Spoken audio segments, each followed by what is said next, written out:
आज हम समय का प्रबंध मैनेजमेंट ऑफ टाइम पर चर्चा करेंगे। समय एक अति विशिष्ट संसाधन है।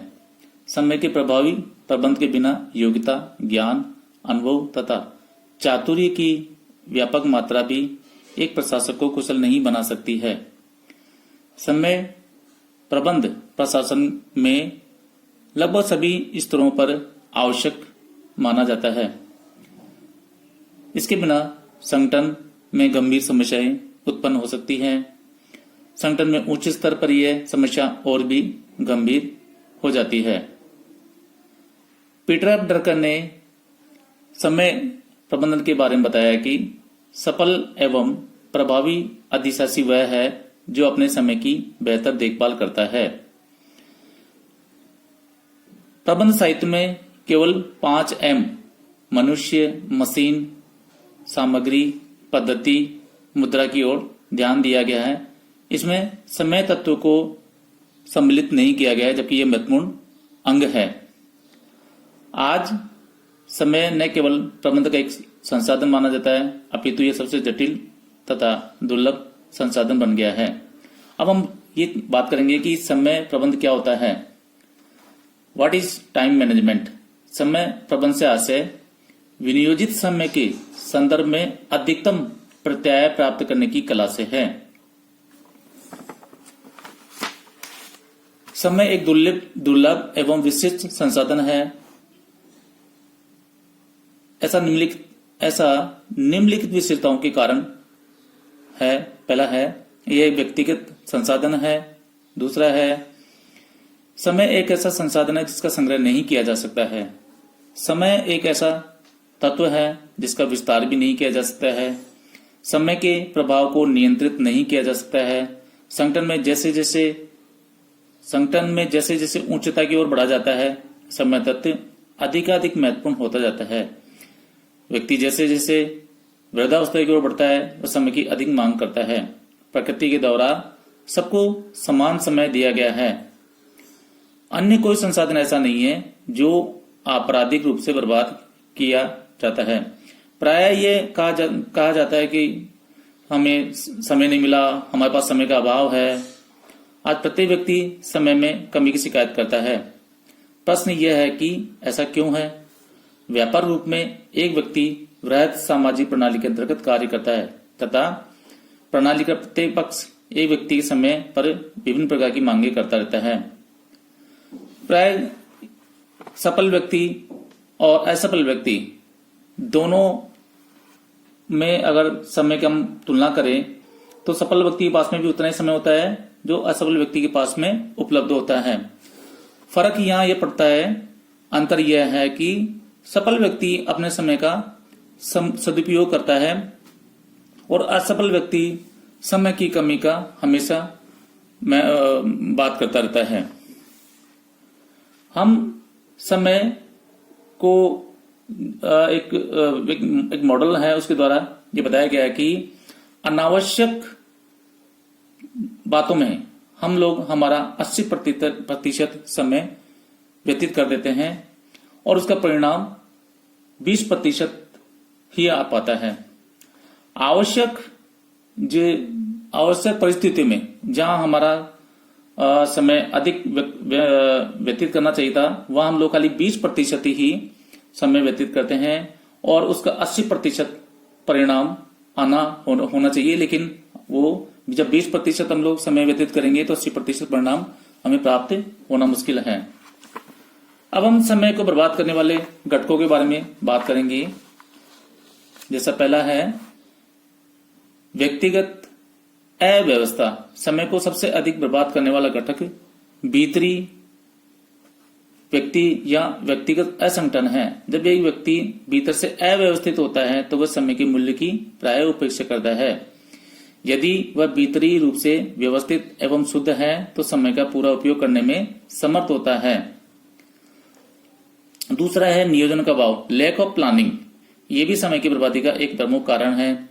व्यक्ति दैनिक जीवन में प्राय नियोजन की उपेक्षा करता है क्योंकि इसमें चिंतन सम्मिलित होता है और चिंतन सबसे जटिल प्रक्रिया होती है। तीसरा है विलंब या देर डिले एक संगठन में सामान्य व्यक्ति प्राय हर कार्य को स्थगित करने की नीति का अनुसरण करता है और जटिल परिस्थितियों में एवं रुचिहीन कार्यों से बचने का प्रयास करता है। एक और है परफेक्शन, प्रवीणतावाद। संगठनों में अनेक अधिशासी एवं कर्मचारी अपने कार्यों के बारे में प्रवीणतावाद चाहते हैं, परफेक्शन चाहते हैं तथा एक ही समय पर अत्यधिक प्रयास करने हेतु प्रेरित होते हैं। अत्यधिक प्रयासों के साथ वे अपने उच्च अधिकारियों को प्रसन्न करने में लगे रहते हैं। ऐसे व्यक्ति समय तत्व की पूर्णतः उपेक्षा करते हैं तथा जानबूझकर समय की बर्बादी करते हैं। एक अन्य तत्व है प्रत्यायोजन का अभाव, लैक ऑफ डेलीगेशन। विशिष्ट क्रियाओं के निष्पादन हेतु दूसरे व्यक्ति को औपचारिक सत्ता या उत्तरदायी सौंपना ही प्रत्यायोजन है। प्रत्यायोजन से प्रबंधकीय कुशलता में वृद्धि होती है तथा समय का पूरा संभव हो पाता है, किंतु व्यवहार में अधिकांश प्रबंधक प्रत्यायोजन के बजाय सभी कार्यों को स्वयं करने की नीति अपनाते हैं तथा कभी कभी तो अपने अधीनस्थों को बिना अधिकार के उत्तरदायी सौंप देते हैं। एक अन्य जो समय बर्बाद करने का घटक है वह है अनिर्णय, इनडिसीजन। अनिर्णय या निर्णय न कर पाने की दशा में भी समय का दुरुपयोग होता है। अनेक बार प्रबंधक अनिर्णय की स्थिति में फंस जाता है या फिर काटने वाले निर्णय लेता है जो एक दूसरे के विपरीत होते हैं। परिणाम स्वरूप काफी समय बर्बाद हो जाता है। अन्य कार्य टू मेनी वर्क एक साथ में करने से भी समय किसी भी कार्य को पूरा करने के लिए समय पर्याप्त नहीं हो पाता है और उनको वह उपलब्ध समय का बड़ा भाग व्यतीत हो जाता है।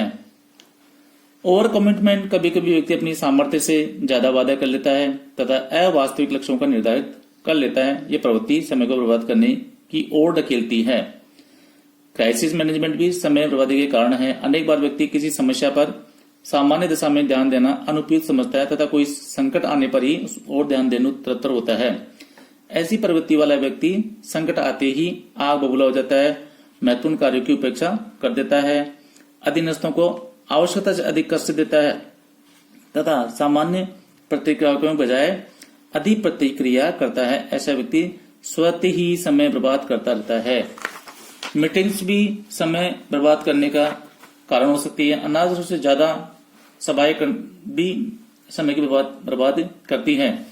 अनेक बार प्रबंधक वांछित व्यक्तियों के बजाय सभी व्यक्तियों को सभा में बुला लेता है तथा सभा का एजेंडा व्यक्तियों के पास प्रेषित नहीं करता है या छिपा हुआ एजेंडा भेजता है जो समय को बर्बाद करने में विशेष भूमिका निभाते हैं।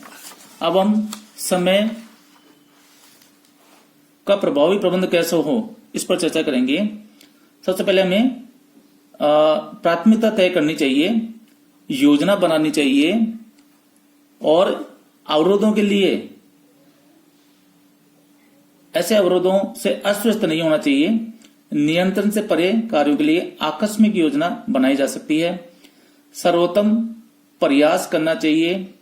वादित समय का उपयोग अर्थात कमिटेड टाइम का उपयोग किया जाना चाहिए।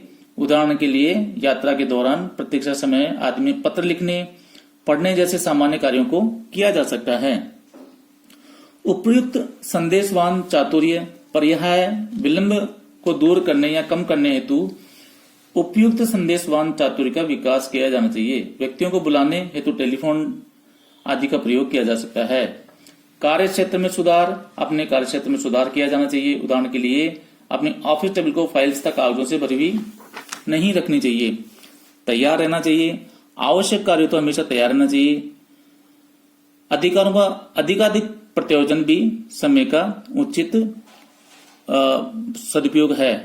जो ऐसे कार्य जो सामान्य नित्य कार्य हैं उनको अपने अधीनस्थों को सौंप देना चाहिए।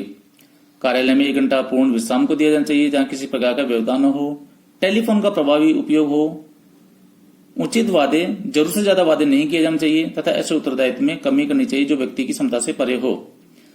और अंत में सकारात्मक दृष्टिकोण, नकारात्मक भावनाओं को निकालने के लिए तैयार रहना चाहिए तथा प्रत्येक कार्य में सकारात्मक दृष्टिकोण रखना चाहिए। धन्यवाद।